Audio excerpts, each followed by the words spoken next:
Picture चालू करो बे।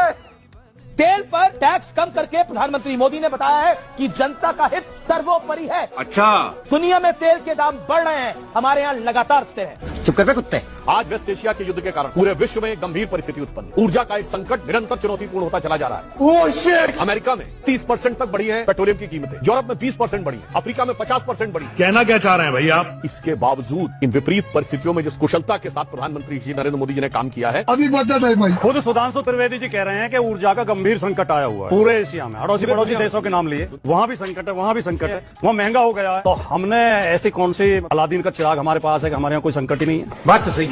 क्या ये जो गैस एजेंसियों के बाहर लंबी लंबी लाइनें लगी हुई हैं, इन्हें हम देखे नहीं, आंख मीच लें? कई पेट्रोल पंप ने राशनिंग शुरू कर दी है कि 500 रुपए से ज्यादा अगर पेट्रोल डीजल नहीं मिलेगा। क्या ये अचानक हो रहा है? क्या ये जो गैस सिलेंडर ब्लैक में बिक रहे हैं ये गलत बिक रहे हैं? अरे बाप रे, ये तो धोती खोल रहा है। एक्साइज ड्यूटी कम की है लेकिन पेट्रोल डीजल के रेट तो कम नहीं हुए, उपभोक्ता को तो उसका लाभ नहीं मिल रहा। क्यों भाई, क्या हुआ? वो कह रहे हैं आपके पास अल्लाह दिन का चिराग कौन सा है? पूरी दुनिया में दिक्कत आ रही है, आपके यहाँ क्यों नहीं दिक्कत आ रही? दिक्कत आनी चाहिए। तल्ले प्रधानमंत्री जी का लोकसभा और राज्यसभा दोनों में बयान देखिए। उन्होंने कहा कि स्थिति चिंताजनक है। कोई बात मोदी जी बोले कि भाई संकट है तो महानता, वही बात हम कहते हैं तो अफवाह। हिपोक्रेसी की भी सीमा होती है। इन्हें कई किताब पढ़ के इतना ज्ञान मिलता है। सुधांशु जी ने जो हमें ज्ञान दिया कैन यू एक्सप्लेन? कि अगर देश में महंगाई है, सिलेंडर महंगे बिक रहे हैं, पेट्रोल डीजल महंगे, उसके लिए केजरीवाल जी जिम्मेदार हैं। कुछ भी केजरीवाल शब्द ही मैंने नहीं बोला, इतना तो झूठ मत बोलिए। आपने 10 बार कुलदीप जी से पूछा कि पंजाब में वो तो केजरीवाल नहीं बोला ना हमने। महंगा 21 राज्यों में नहीं घटा रहे, एक राज्य की आप जो हमने केंद्र में घटा दिया। अब गर्दा उड़ेगा भैया। अगर देश में बेरोजगारी है तो उसके लिए नेहरू जी जिम्मेदार हैं। मोदी जी को आलू छीलने के लिए प्रधानमंत्री बनाया गया, बढ़िया से आलू छील रहे हैं। मोदी जी किसी बात के लिए जिम्मेदार नहीं, वो गैर जिम्मेदार है बिल्कुल पूरी तरह। सबसे बड़े जिम्मेदार नेहरू जी हैं।